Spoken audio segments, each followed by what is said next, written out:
Hi grade 7s, as you can see, I'm back with another drama lesson. So, in the previous lesson, I asked you to have a look on the internet and in some books and find yourself a poem you would like to perform. Now, I set no limitations on this poem except for the length, and I said to you that it could be from any genre, it could be any type of poem, it could come from anywhere, it was up to you. So, now that you've got that poem with you, what you're going to be looking at, the very first thing you're going to be looking at, is modulation, okay? Where can I add pitch, pace, pause, tone, emphasis, inflection, and volume, okay? Those 7 types of modulation that we looked at in your drama books, okay? Where can I add these? How can I make them work, right? And once you've added those types of modulation to each line, or you've decided how you are going to deliver and perform and speak each line, the next thing you've got to look at is your body movements, gestures, facial expressions.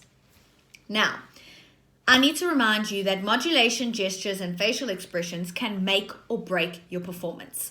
They are the difference between a standing ovation and silence at the end of your performance, okay? They are the difference between having an absolutely wonderful performance and feeling that you've given your all and having a terrible performance and feeling like all you've done is for nothing. Right, so here's the thing.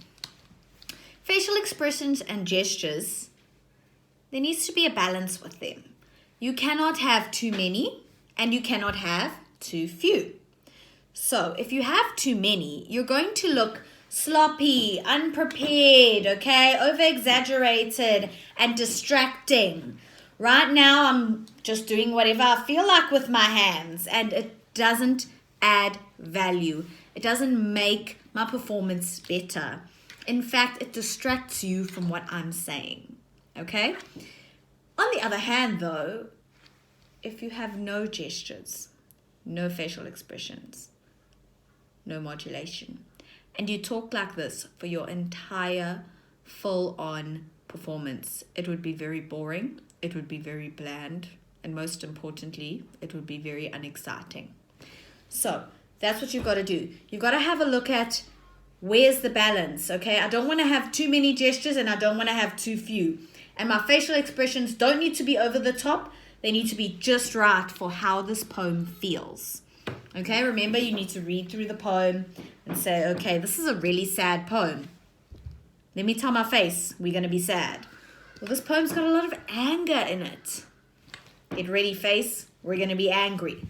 Or you know what, this is a really happy, upbeat, cool poem. Right? Get ready.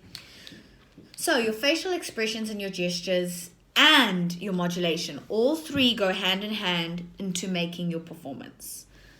Right, so what you're going to do is you're going to obviously go through the poem, look at each line individually, and say, I'd like to move like this, my face needs to be doing this, I need to be looking in this direction, and I need to say it like this. So you're going to need quite a bit of time for this because you need to dedicate time to not only looking at the lines but also learning the lines. So set a goal for yourself. By Friday, I want to know the first 4 lines, and by Tuesday, I want to know the next 4 lines, and so on and so forth until you've learned the whole poem.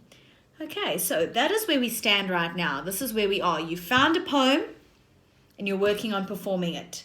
And then we'll be moving on to a new concept in the next lesson. Right, so that means I'm looking forward to that next lesson. Right, I will see you then. Have an absolutely wonderful week, grade 7s. Bye.